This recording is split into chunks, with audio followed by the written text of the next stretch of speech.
Ус бол цэнхэр алт, амьд бүхний оршин тогтнох үнэсээ. За гэтэл устай ажиллах мэргэжилтний хомсдол Монгол улсад ороод байна. Тухайлбал Монгол Улсын их сургуульд өнгөрсөн жил нэг л оюутан ус судлалаар элссэн бол бакалаврын төвшөнд ердөө 6 оюутан сурч байгаа юм. Монголын 3 том их дээд сургуульд 20 хүрэхгүй усны инженер сурч байгаа нь мэдээлэл байгаа юм байна.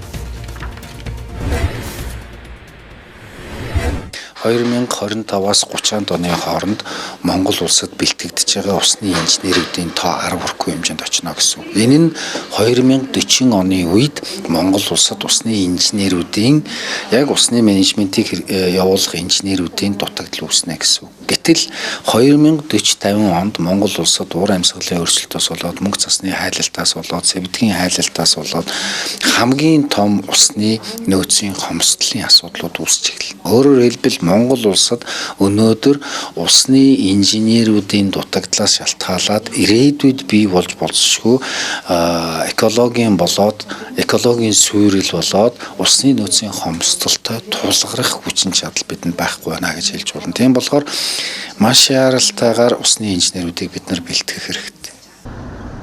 Монголд усны мэргэжилтний эрэлт өндөр байгаа ч нийлүүлэлт байхгүй байна. Усны тухай хуульд ус ашиглан үйл ажиллагаа явуулж байгаа бүх компани усны инженертэй байна гэж заасан байдаг. Гэтэл өнөөдөр хувийн байгууллага байтугай усны газар нь мэргэжилтний хомсдолтой байна. Иймээс усны чиглэлээр сурах оюутны тоог 10-аас 20 дахин нэмэгдүүлэх шаардлагатай. Жилд 100-аас 150 оюутан сурч үүний 50-аас 60 төгснө гэж үзвэл 2040 онд усны хомсдол бохирдолтой тэмцэх боловсон хүчин бүрэн бэлтгэгдэнэ. Нэг үе бодвол байгалийн ухааны чиглэлээр сурах оюутны тоо нэмэгдэжээ. Гэсэн ч усны чиглэлээр сурах оюутны тоо цөөн хэвээр байна. Ус судлалын чиглэлийн мэргэжилтнүүд бэлтгэх хөтөлбөр, биологийн нөөц бэлтгэх хөтөлбөр гэсэн юм хоёр хөтөлбөр дээр нэг эсэрчдийн тоо их цөөхөн байдаг. За ер нь бол эрэлт хэрэгцээ байна уугүй байгаа дэлхий дээр болон Монгол улсад одоо байгаа ус, нуур, голын, айс ав гэдэг геологийг судлахад ус судлал, биологийн нөөц судлал маш чухал байдаг.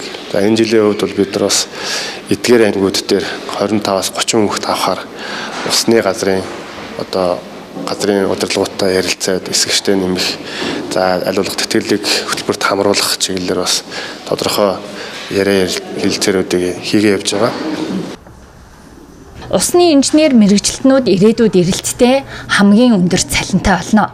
Иймээс энэ чиглэлд оюутан сурагчдыг бэлтгэх засгийн газрын бодлого, олон нийтийн хандлага, ойлголтыг өөрчлөх, сургалт, сурталчилгааны ажиллаж өгүүлэгдэж байна.